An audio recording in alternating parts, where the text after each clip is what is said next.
Hi, welcome to the Betty Sew Along. First of all, I just wanted to thank Simple Life Pattern Company and Northern Fabric for collaborating and allowing me to do this with you all. I'm super excited. I have a really cute dress planned and I cannot wait to do it all with you. My name is Victoria Strong. If you haven't seen my face or seen my name on Facebook, I'm on the Simple Life Pattern fan page a lot because I am on staff with them. So I am usually the one to help with any questions you have, or just to let you know how much I love your creations. I am a mom of 3, super busy, but I always find the time to sew. I love doing sew-alongs. I love helping people learn to sew and figure out how to troubleshoot. I've been sewing for about 18 years. My grandmother taught me how to sew when I was very young.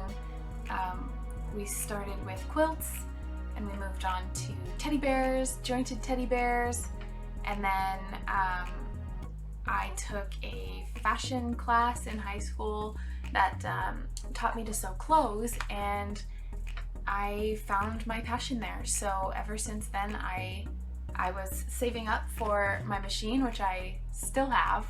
I'm using the Singer Heavy Duty, I can't remember the product name, but it's one of the 2 heavy duty machines. I think there's 2, maybe there's more.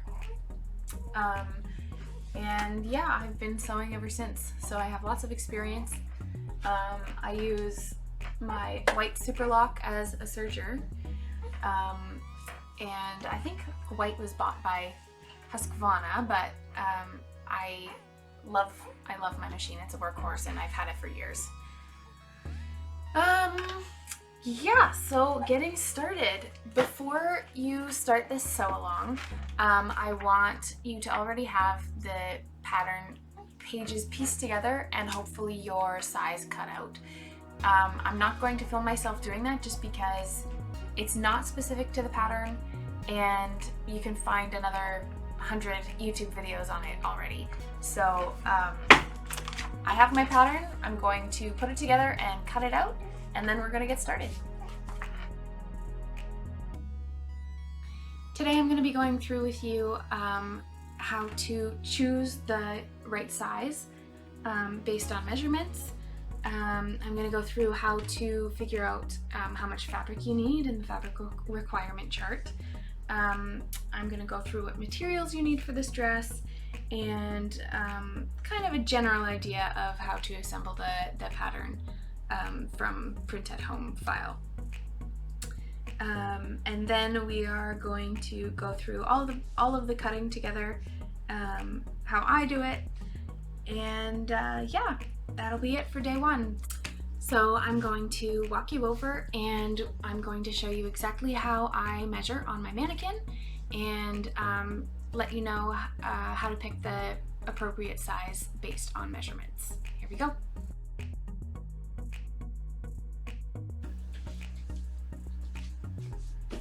Okay, now what I'd like to do is show you how I choose the appropriate size for the Betty dress that I do. So, measuring tape. So to measure for the chest, you're going to want to measure around the widest part of the chest, right under the armpits, right under the arms at the widest part, and that will give you the appropriate measurement for the chest. The waist, you're going to want to go right in between the hip bone and the rib cage and measure right in that smallest part. So make sure that when you go up or down, it doesn't get any smaller. You're right at the smallest part of the waist, and that's where you're going to want to measure for the waist.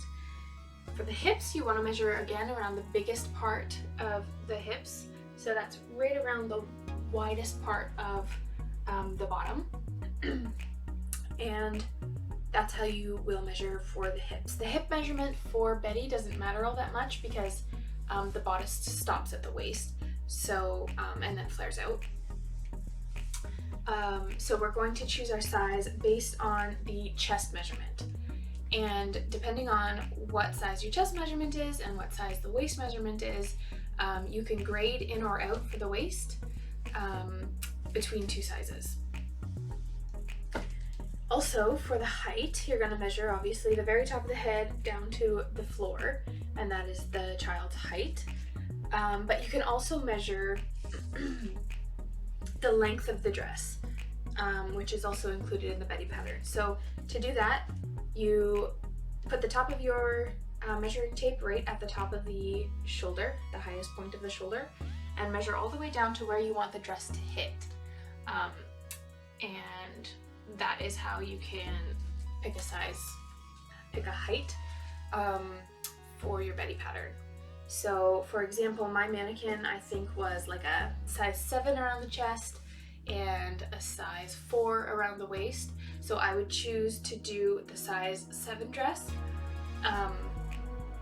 and just grade in at the waist for a 4.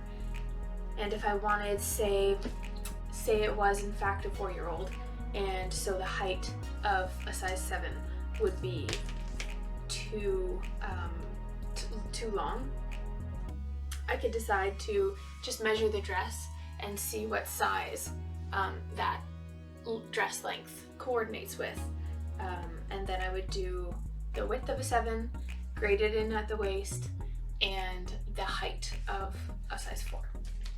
So that is how you can choose the perfect size for your child.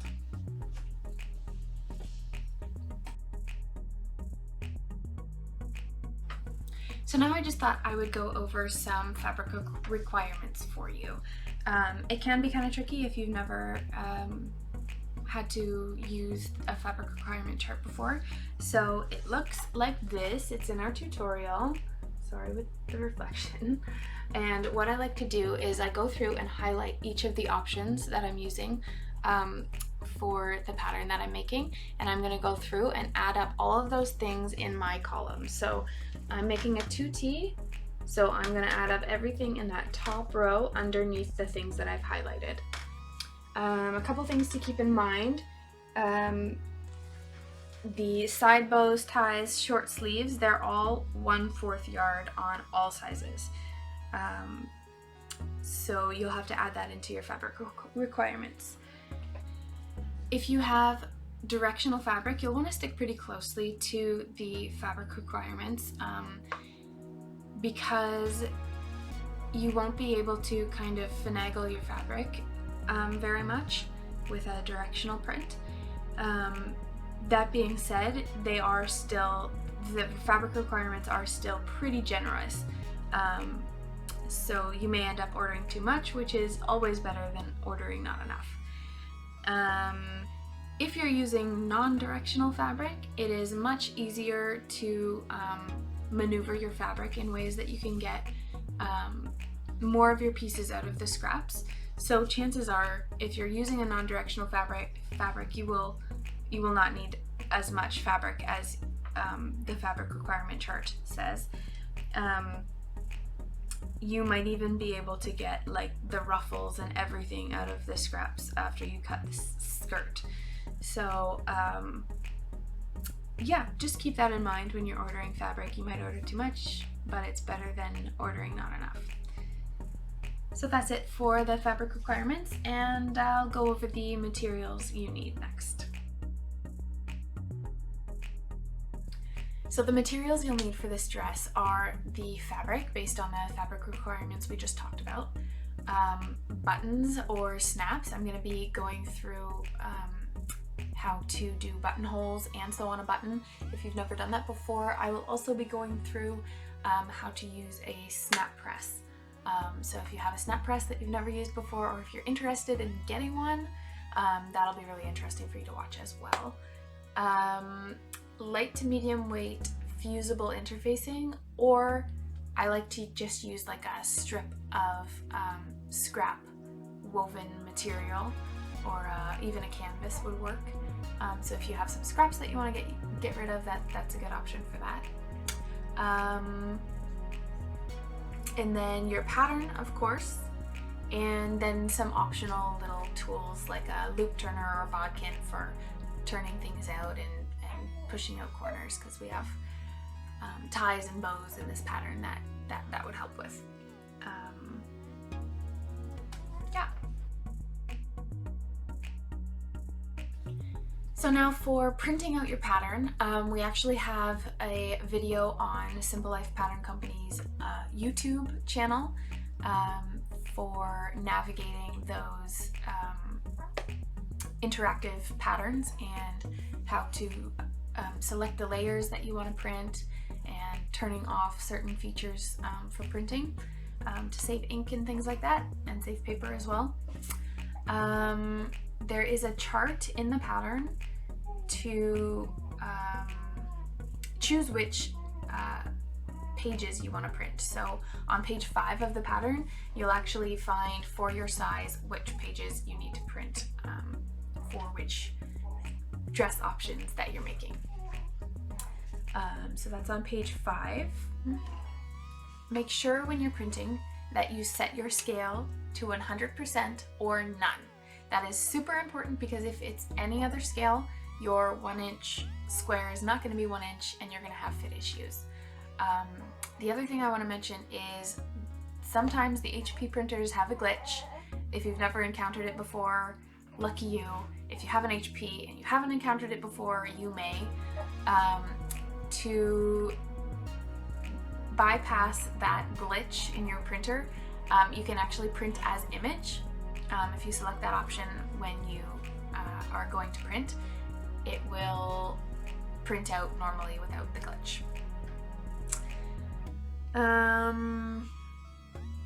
Yep, so then you'll just tape your pattern together, cut out the appropriate size that we discussed when choosing the right size.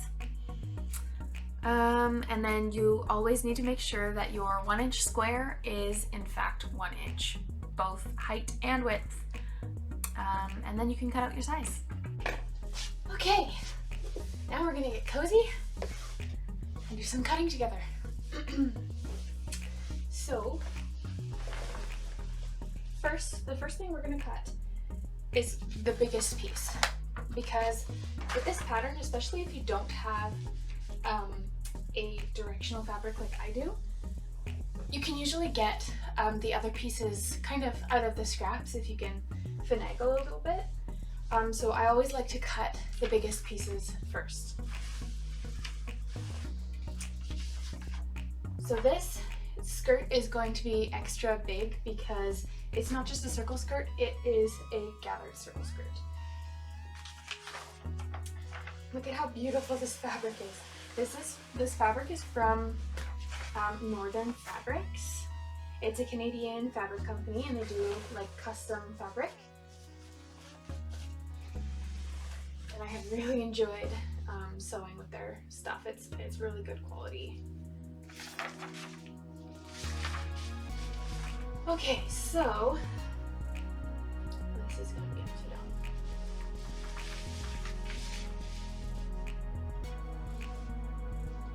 Doesn't matter which side you have to fold on. I know the fold sign is there, but it's symmetrical. I mean, if you're doing a pocket, then you're going to want it to have the right way, to be the right way. For right now, I'm just going to figure out where I need my fold to be. It's been a long time since I've worked with a paper pattern. I have my projector and I haven't used a paper pattern like ever since I got that. So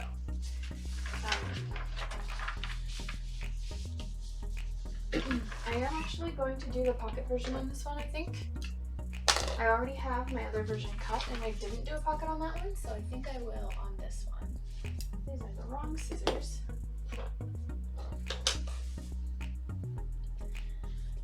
Go. So with these skirt pieces, you are going to cut 2 on the fold. The reason we don't want to do a double fold in this case is because of the seam allowance. If you cut on the double fold, you won't have the seam allowance and your skirt will end up not fitting your bodice. This is a gathered pattern, so it doesn't really matter all that much, but it's good practice. Okay, I get my rotary cutter.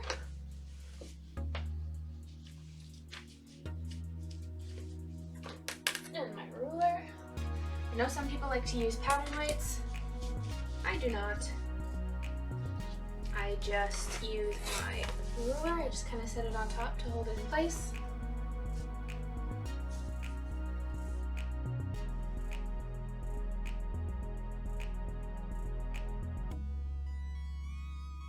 And then when I go straight across here, I think for the back, you don't have the pocket cut out.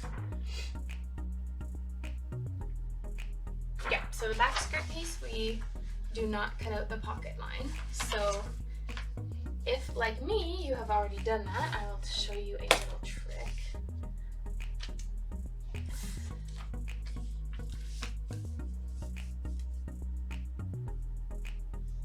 we go. Line this up.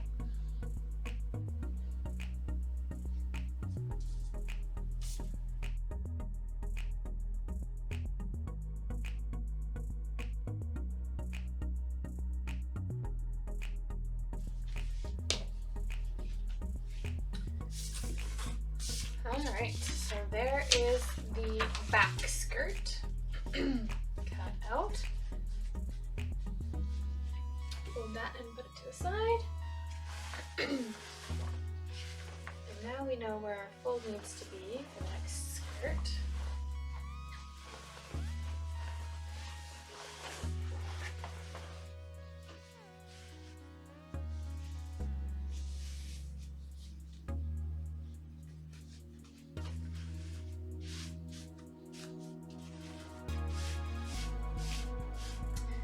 Really should have pressed this before cutting.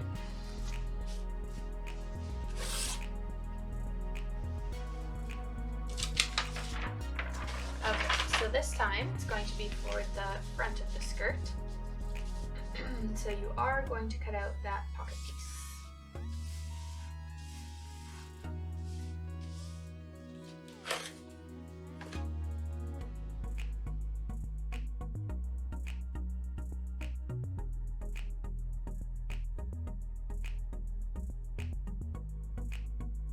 There we go, we have our front skirt now. So we are done with the skirt. Now I'm going to start with the pocket pieces and the sleeves. So the first thing I want to say about the pocket pieces is if you're doing the circle skirt, make sure you're cutting on the solid line.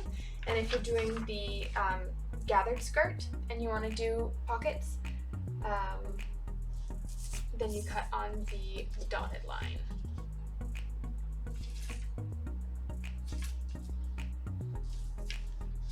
Okay, so we need to cut 2 each mirrored. This one is the pocket lining, and it will not be visible on the outside of the dress. This part of this will be visible, like the bit above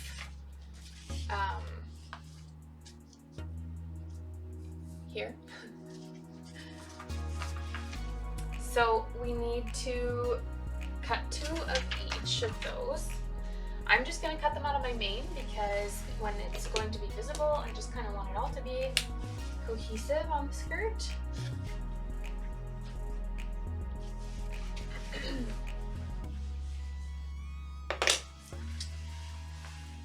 I'm folding my fabric over, but I'm not cutting on any folds.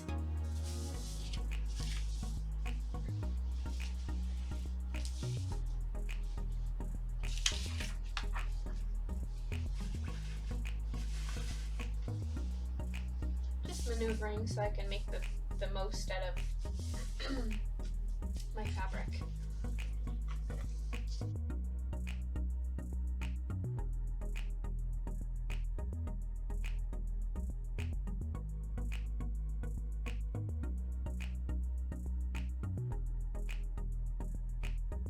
Okay, so we have 2 mirrored pocket pieces. Voila. Put those with our cut skirt pieces.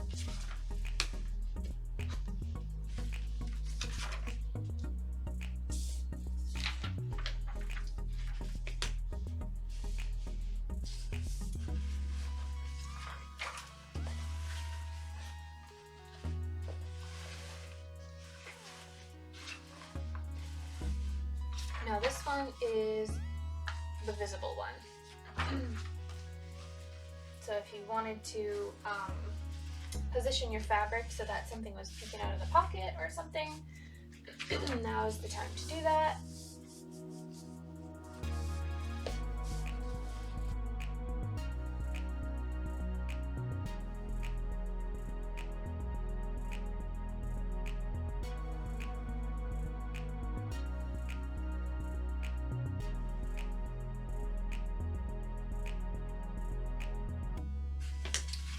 Okay, 2 mirrored pocket bags. Voila. Put that with our pieces. You can also label them or pin your pattern pieces to your cut fabric if you need help keeping track of all your pieces. I know some of these versions have a lot of pieces and they can get a little bit tricky to keep track of, so I like to cut off all of my little bits so that it's not so overwhelming. Okay, so this is the long sleeve version. There's also a 3/4 sleeve version and a short sleeve version. I think I'm going to go with the short sleeve version for this.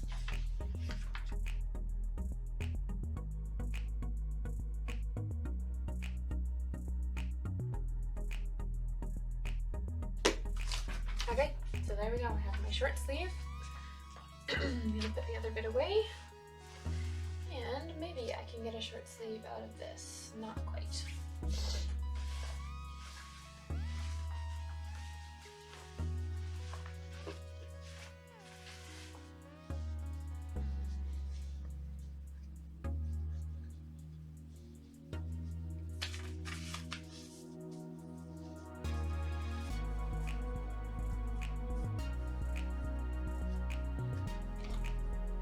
So we're going to cut that on the fold.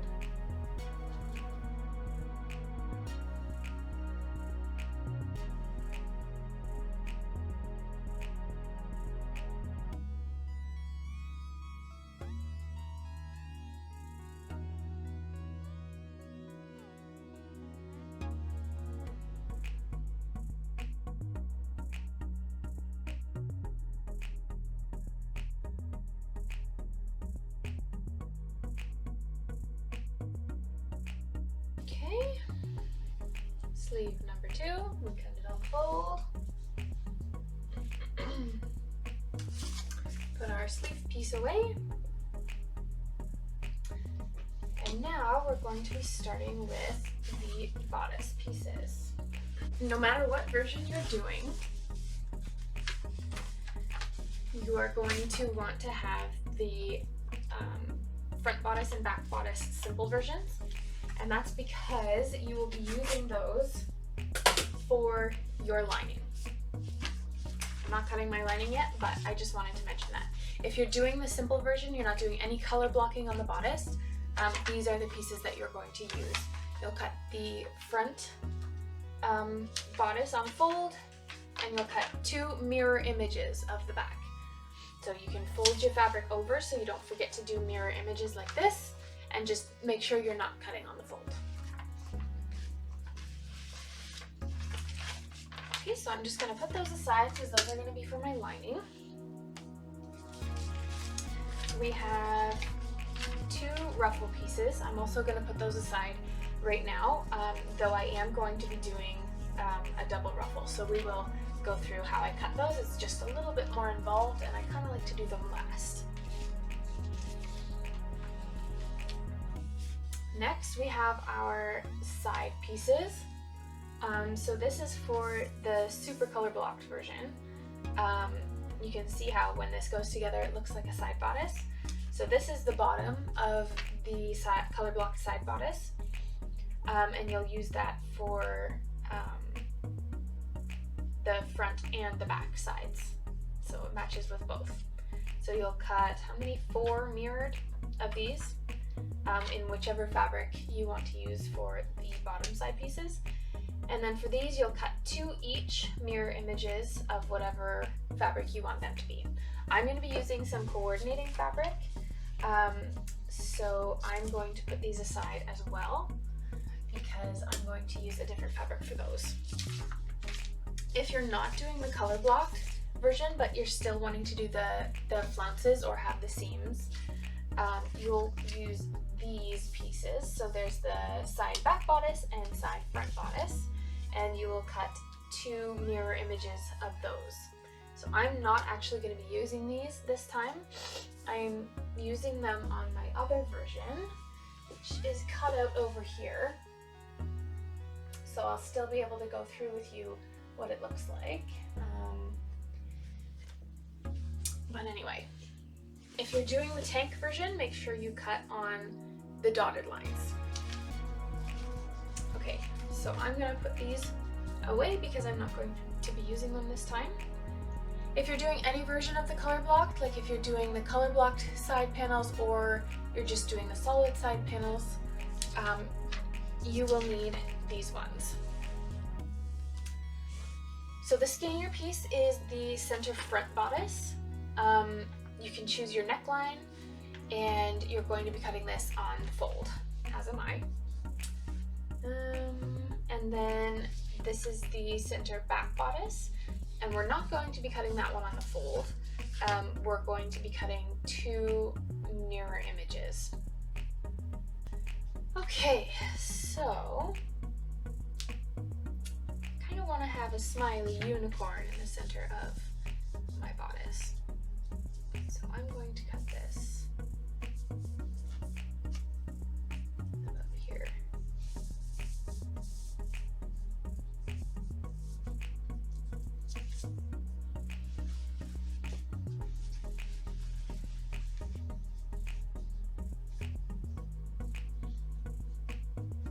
I line up my fold with my fabric piece.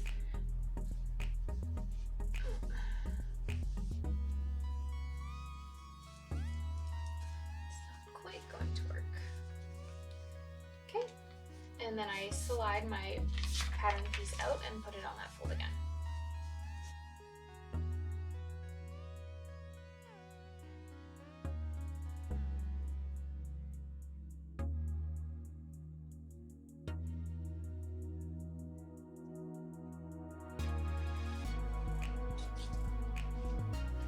Okay, smiley little unicorn.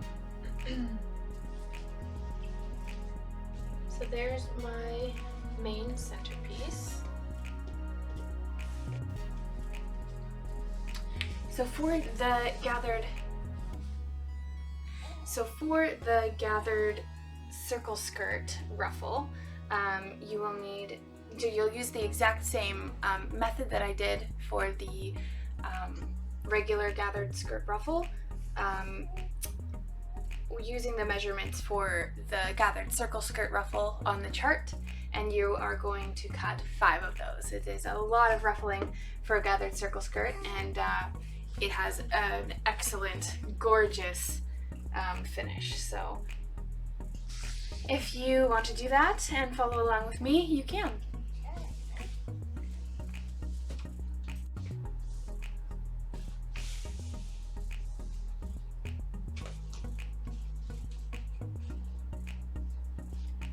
Okay, now we have the center front piece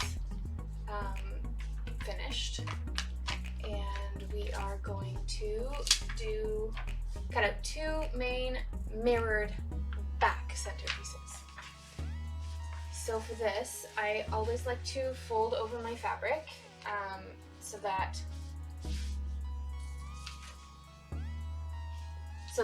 I know that I have 2 mirror images. Sorry, I'm gonna put my hair back. Okay, so for this one, I am not going to cut on the fold. I'm just gonna cut 2 mirror image. perfect amount of fabric right here.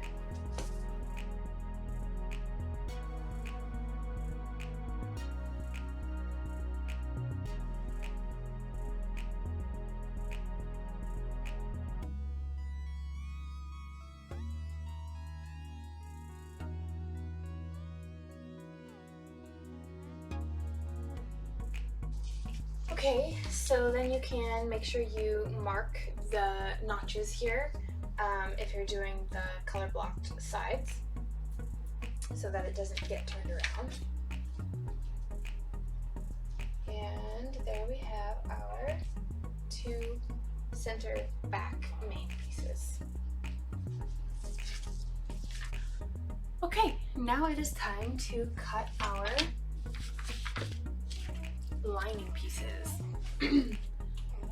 So for the front bodice, we are going to be cutting on the fold, and for the back bodice, of course, we're going to cut two mirror images. So I always like to start with the front bodice.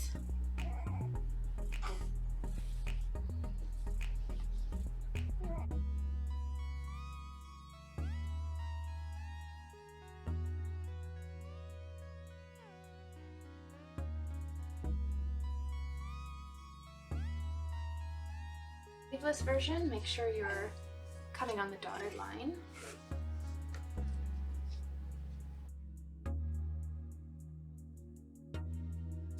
Okay, there's my center front lining.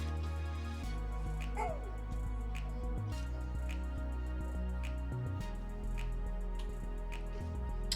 right here we will do our back lining.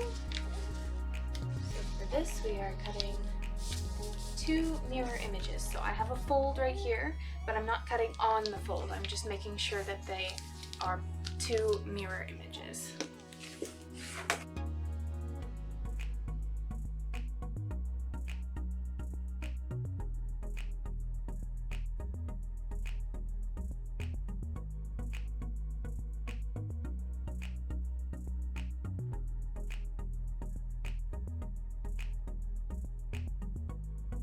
Okay, so now I have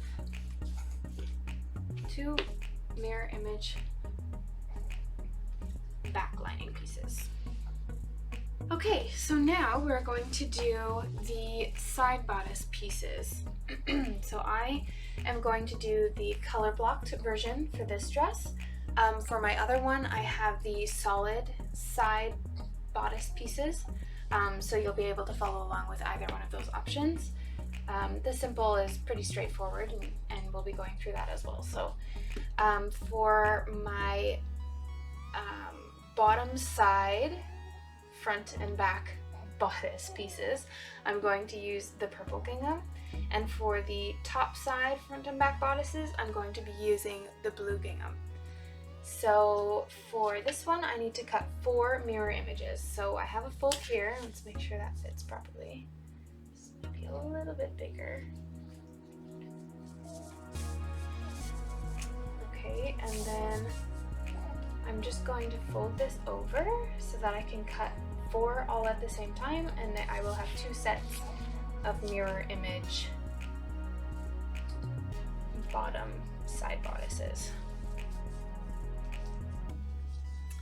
Okay, so some versions have a side that is angled, and you're going to want to make sure that you're putting the notch on that side so that you know what side is what.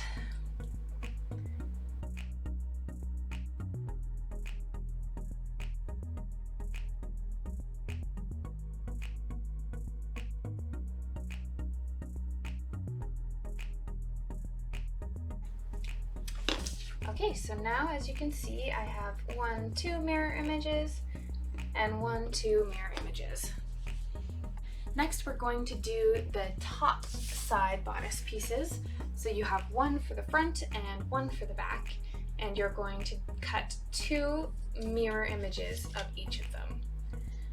Again, remember, if you're doing the sleeveless version, make sure you cut on the dotted line.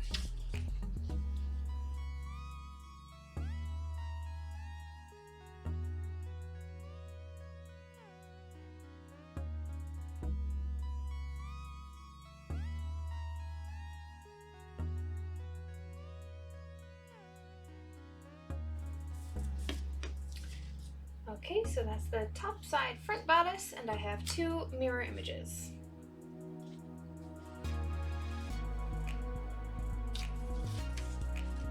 I like to put that to the side so I don't get confused. And then we'll do the top side back bodice. So we're going to do the exact same thing. We're not going to cut on a fold, we're just cutting 2 mirror images.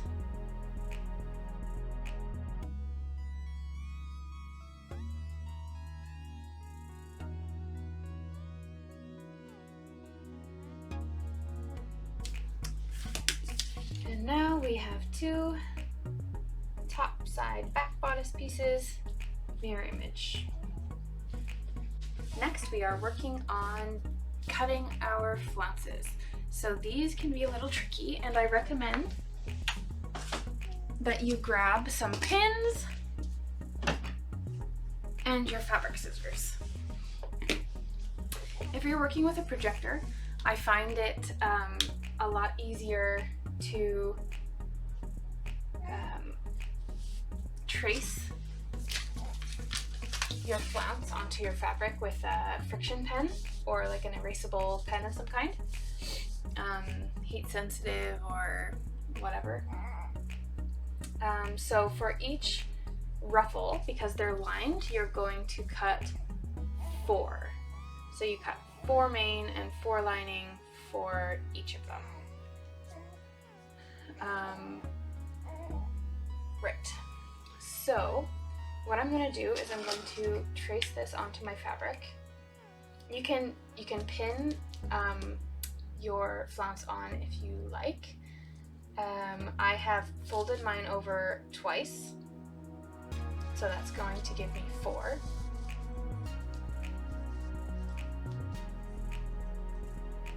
And then I will fold it over again so that I will have 8, because I'm going to do the lining in the same fabric.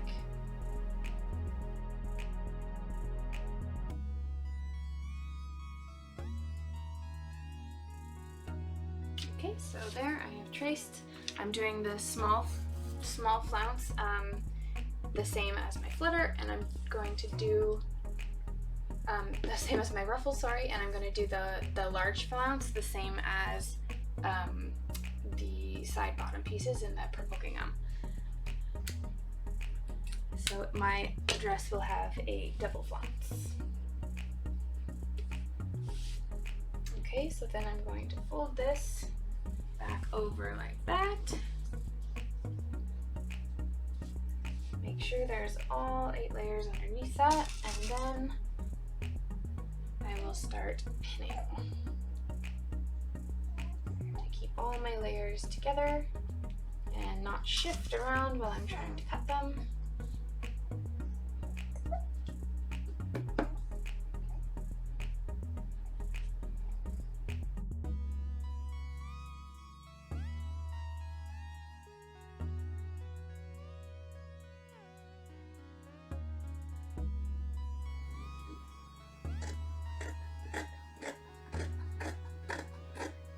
To cut out the whole square of fabric that I'm working with, just because it makes it easier to maneuver in my hands. You're gonna want to make sure you have really nice sharp scissors if you're doing all 8 layers at once. Okay, so I start with this center line. And I just start cutting around.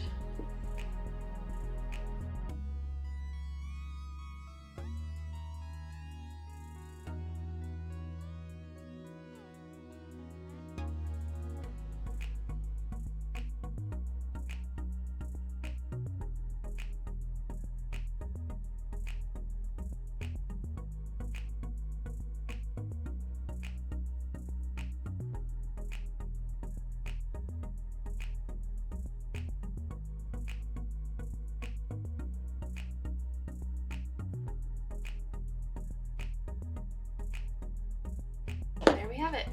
Now we have all 8 flutter pieces for one. And we will do that exact same thing with the large flounce if you want to do the double flounce look as well. So feel free to rewind that video and watch it again if you want me to walk you through it again. And then we'll move on. Okay, so for this part, I'm going to show you kind of an easy way to do the ruffle.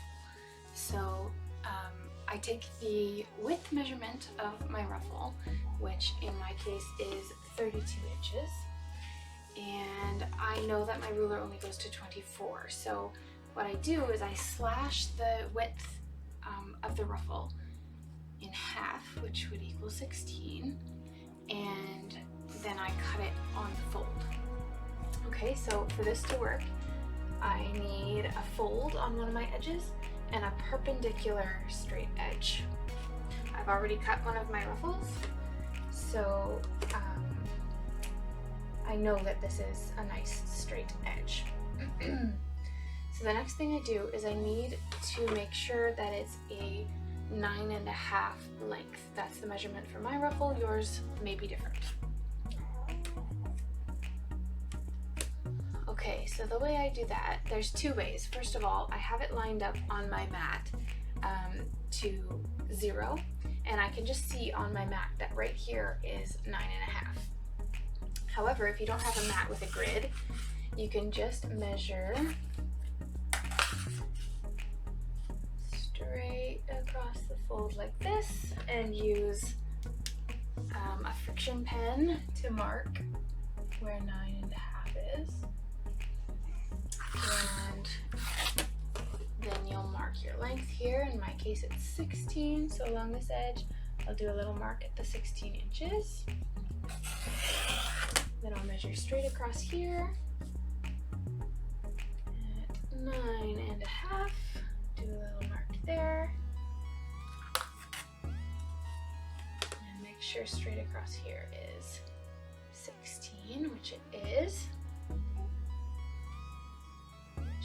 Perfect. And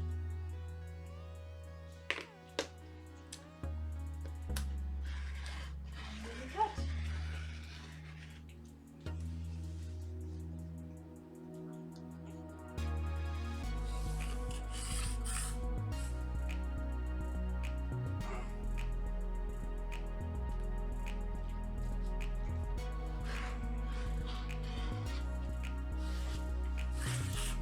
And there we have it. To cut your other ruffle, if you want me to show you how to do it again, just rewind the video and you can watch that again. Okay, so the final thing we need to do is cut all the stuff from the cut charts. So I don't have mine printed out, I just have mine on my iPad here. I'm gonna read it as I go. So for my option, I am choosing with this dress to do the side bows. For the other dress, I'm doing the side ties. So for the side ties, you need to cut 4. I've already gone ahead and done that. For the side bows, you need to cut 8 that are in whatever fabric you want to have your side bows in. So I'm going to use my main fabric for it, and I'm going to cut 8 of those, and then I'm going to cut 1 side bow center.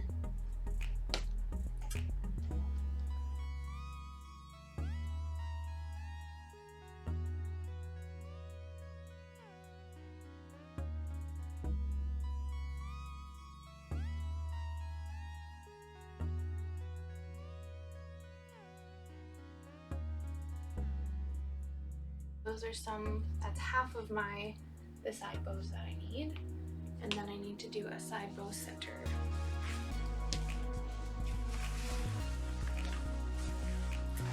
So I'm going to bring back out the main fabric.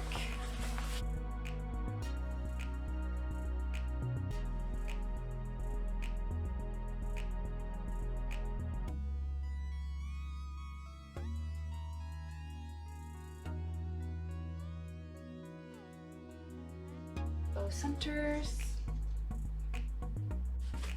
Now we'll start on the pocket bow. So I'm only going to cut 1 because I'm not actually going to use it on my pocket. I'm going to use it as a hair bow, which is kind of my favorite thing to do with the leftover fabric that I have.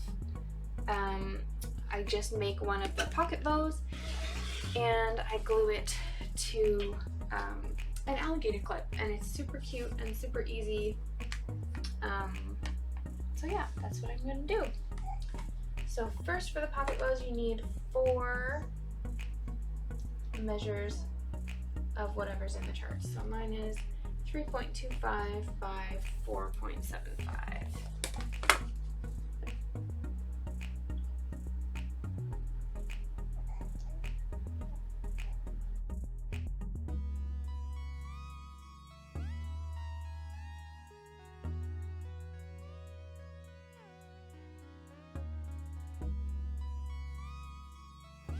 I'm just cutting 2 because I'm only doing 1 bow, but if you're doing both pocket bows, then you're going to actually cut 4 of those.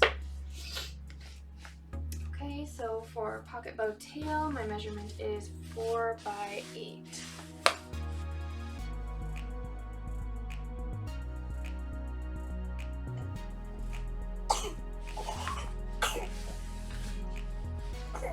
Bless you.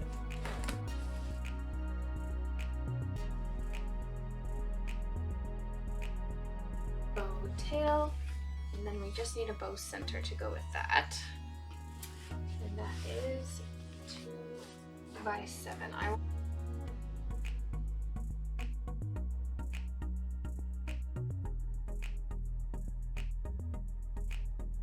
Okay, that will probably be divided in half for the bow center.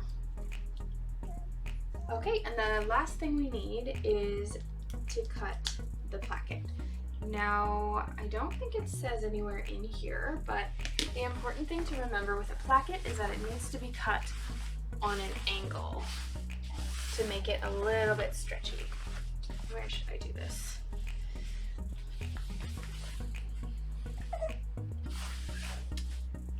So the measurement for the placket for this dress is 3 by 7.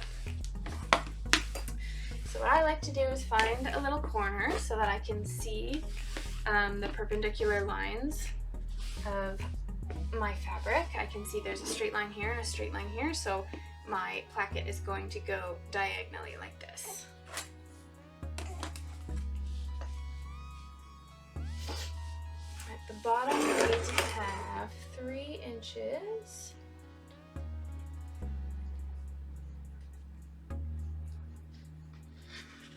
So I cut across at 3 inches like that.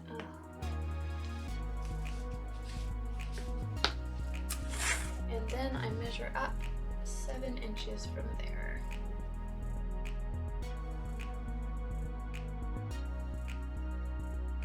There we go, that's for the placket. Remember to be labeling your pieces because that's a lot of rectangles. And I think that's it for the cutting chart. And that's it for cutting out our fabric. I mentioned that it was a good idea to label all of your pieces. This pattern has a ton of pieces, and if you're doing a lot of options, and it can be a little bit confusing to know which piece is which. So I just thought I'd show you how I like to organize my pieces, and maybe you like to do it too. So obviously we still have our flounce pieces pinned together, and they're pretty obvious pieces, so I don't even bother labeling those. I pin my sleeves together. I know that they're sleeves, so I don't have to label anything. I have my center bodice pieces pinned together. I have my lining bodice pieces pinned together. I have the side bodice pieces pinned together. I'm doing the color blocked version, of course. So I have my bottoms and my tops all pinned together, and I pinned them with their pattern piece because the only thing that's different between the top side back bodice and top side front bodice is the arm skies. So it's really hard to tell if you don't keep them with their pattern piece. Then I have the side bows, and I have them labeled because I'm also doing one of the pocket bows, and I don't want to get them confused. So there's my side bows. I have my placket, I always end up losing the placket, so I always like to label it very clearly. And then of course my pocket bow. And I have not labeled my ruffles, I just have them all folded together. Okay, and then I have pocket pieces together, and then all of my skirt pieces together. And that way it'll be super easy to find what I need and when I need them. That's it for today, guys. Thank you so much for following along day 1 of our Betty Sew Along, and I hope to see you back tomorrow to sew for the second day. Tomorrow we will be working on putting our bodice together, so it's going to be a super fun day and I can't wait to start. Thanks again for coming, and thank you again to Northern Fabric for the amazing fabric, and to Simple Life Patterns, of course, for sponsoring me with the pattern.